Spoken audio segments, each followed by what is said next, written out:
Assalamualaikum warahmatullahi wabarakatuh. Alhamdulillah wa syukrulillah la hawla wa la quwata illa billah. Asyhadu an la ilaha illallah wahdahu la syarikalah wa asyhadu anna Muhammadan abduhu wa rasuluh. Amma ba'du. Pertama-tama mari kita panjatkan puji serta syukur kehadirat Allah Subhanahu wa taala. Tidak lupa salawat serta salam kita panjatkan kepada Nabi kita Nabi Muhammad sallallahu alaihi wasallam, kepada keluarganya, sahabatnya, tabi'in, tabi'ut tabi'in, dan insya Allah kepada kita yang masih istiqomah dalam ajarannya. Amin.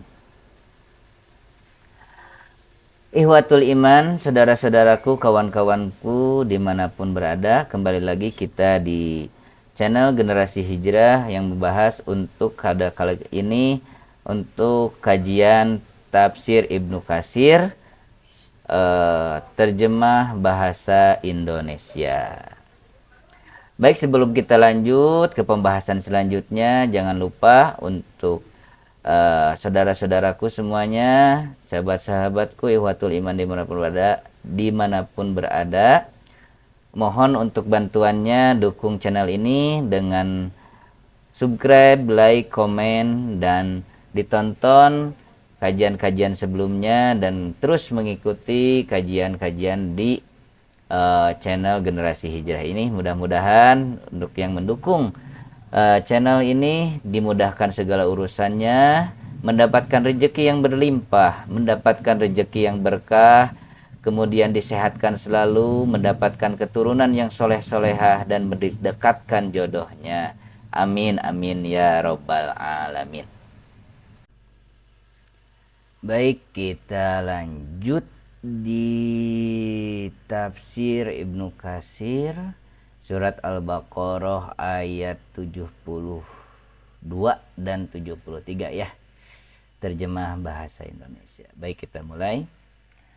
A'udzu billahi minasy syaithanir rajim.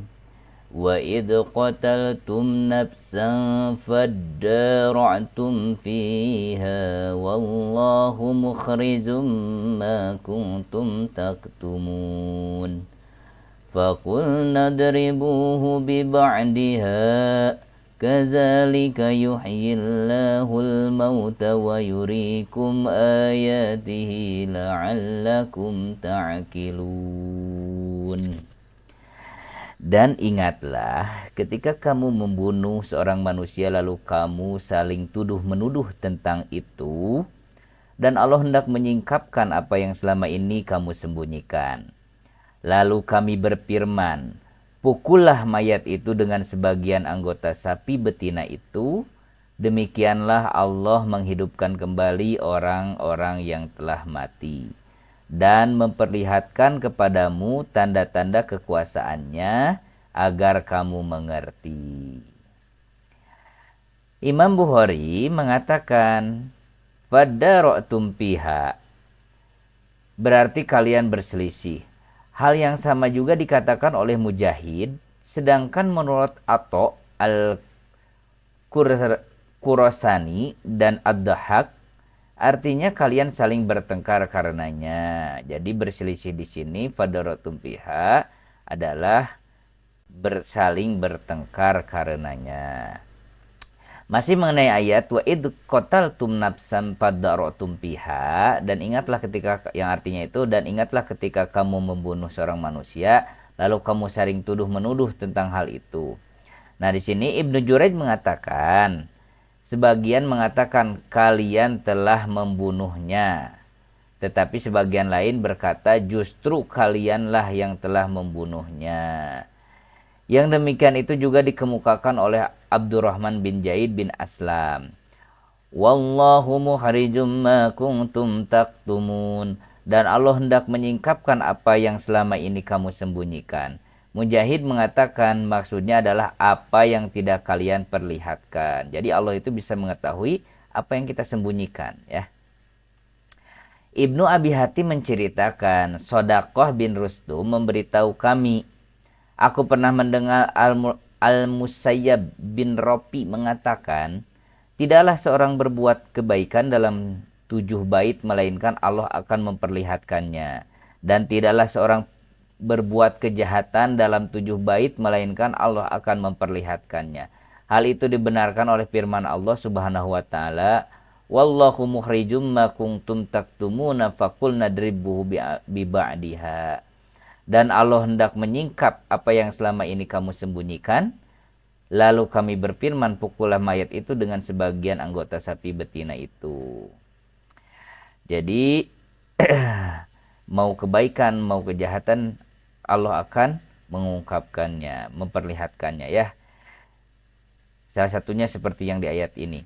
Yang dimaksudkan dengan sebagian tersebut adalah satu bagian dari anggota tubuh sapi. Dengan demikian, mukjizat itu terwujud pada bagian tubuh sapi tersebut. Dan pada saat yang sama bagian tubuh itu telah ditentukan. Seandainya penentuan anggota tubuh ini bermanfaat bagi kita dalam urusan agama dan dunia, niscaya Allah Ta'ala akan menjelaskannya. Namun Allah menyamarkannya dan tidak ada satupun riwayat yang sahih berasal dari Nabi yang menjelaskannya. Maka kita pun menyamarkan hal itu sebagaimana Allah telah menyamarkannya. Jadi untuk bagian tubuh sapinya itu apakah itu kakinya, ekornya atau yang lainnya, itu Allah sengaja samarkan ya, supaya walau alam ya, walau alam. Jadi kita jangan mencari tahu atau menerka-nerka ya. Firman-Nya, kadzalika yuhyillahul mauta. Demikian Allah menghidupkan kembali orang yang telah mati. Maksudnya Bani Israel memukul mayat tersebut dengan bagian tubuh sapi betina itu hingga akhirnya mayat itu kembali hidup. Dengan kejadian itu, Allah memperlihatkan kekuasaannya dan kemampuannya untuk menghidupkan orang yang sudah mati. Seperti yang mereka saksikan dalam kasus yang terbunuh itu, Allah subhanahu wa ta'ala menjadikan peristiwa ini sebagai kejadian Allah menjadikan peristiwa ini sebagai hujah bagi mereka akan adanya tempat kembali atau akhirat, sekaligus sebagai jalan keluar dari permusuhan dan pertikaian yang terjadi di kalangan mereka. Dalam surat ini Allah Subhanahu wa taala telah menyebutkan kekuasaannya menghidupkan orang yang telah mati dan 5 ayat, yaitu firman Allah, summa ba'asnakum mim ba'di mautikum. Kemudian kami bangkitkan kalian setelah kematian kalian. Quran Surat Al-Baqarah 56. Kisahnya dalam ayat ini Quran Surat Al-Baqarah 73. Kisahnya tentang ribuan orang yang keluar dari kampung halaman mereka karena takut mati. Al-Baqarah 243. Kisah orang yang melewati satu negeri yang di temboknya telah roboh menutupi atapnya. Al-Baqarah 259. Dan kisah Ibrahim dengan 4 ekor burung dalam Al-Baqarah 260. Selain itu, Allah Azza wa Jalla juga mengingatkan kemampuannya menghidupkan tanah setelah kematiannya sebagai bukti bahwa Dia berkuasa mengembalikan tubuh manusia seperti sedia kala setelah hancur berkeping-keping, gitu ya. Meskipun sudah menjadi tanah, Allah itu maha kuasa ya. Permasalahan. Oke, kita bahas ya. Menurut mazhab Imam Malik, bahwa pernyataan korban yang dilukai, si fulan telah membunuhku, bisa diterima sebagai bukti sementara berdasarkan kisah ini. Karena ketika orang yang dibunuh itu hidup dan ditanyai ihwal siapa yang membunuhnya, maka ia menjawab, si fulan yang telah membunuhku. Si fulan telah membunuhku. Ucapan itu pun dapat diterima sebab pada saat demikian ia tidak memberitahu kecuali hal yang benar. Dan dalam keadaan seperti ini tidak bisa dicurigai. Hal ini diperkuat oleh hadis yang diriwayatkan dari Anas bin Malik bahwa ada seorang Yahudi membunuh seorang budak perempuan karena menginginkan perhiasan peraknya. Ia membenturkan kepalanya di antara 2 buah batu. Kemudian ditanyakan kepada budak perempuan itu, siapakah yang berbuat seperti ini kepadamu? Apakah si fulan atau si fulan? Sehingga mereka menyebutkan seorang Yahudi yang membunuhnya.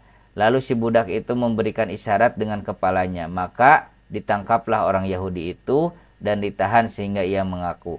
Setelah itu Rasulullah SAW memerintahkan agar kepala orang itu dibenturkan di antara 2 buah batu. Menurut Imam Malik, jika sebagai bukti sementara belum lengkap, maka para wali yang terbunuh itu harus bersumpah. Namun jumhur ulama tidak sependapat dalam hal ini dan tidak menjadikan ucapan si terbunuh sebagai bukti sementara. Jadi dalam pemberian saksi atau bukti ya orang yang mati itu bisa gitu. Tapi kan itu adalah mujizat ya, tidak bisa dipakai gitu. Oke, itu saja ya. Terima kasih. Ya, itu untuk tafsir Ibnu Katsir, terjemah bahasa Indonesia untuk sesi kali ini.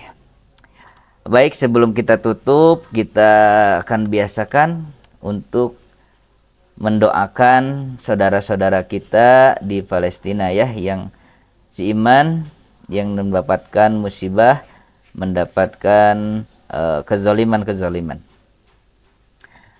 Baik, bismillahirrahmanirrahim. Allahumma anzil mustad'afina minal mu'minina fi Palestin. Allahumma ansur mujtahidina fi Palestin wa fi kulli makan. Allahumma ansur musliminal mustad'afina fi kulli makan. Allahumma shdud wat'ataka ala a'da'id dini minal kafirina wad dhalimina fi Palestin wa fi kulli makan. Ya Allah, selamatkanlah kaum mukmin yang lemah di Palestina. Ya Allah, tolonglah orang-orang yang berjihad di Palestina dan di berbagai tempat. Ya Allah, tolonglah kaum muslimin yang lemah di berbagai tempat. Ya Allah, keraskanlah siksamu kepada musuh-musuh Islam, orang-orang kafir dan zalim di Palestina dan di mana saja. Amin, amin ya rabbal alamin.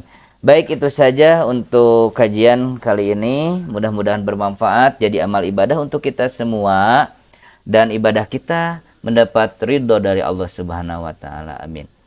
Oke, sekali lagi mohon dukungannya untuk channel ini. Tolong di subscribe, tolong di like, tolong di komen, dan ditonton untuk video-video sebelumnya sampai selesai ya. Oke, terima kasih. Ditutup saja dengan doa kifaratul majlis. Subhanaka Allahumma rabbana wa bihamdika asyhadu an la ilaha anta wa astaghfiruka wa atubu ilaik.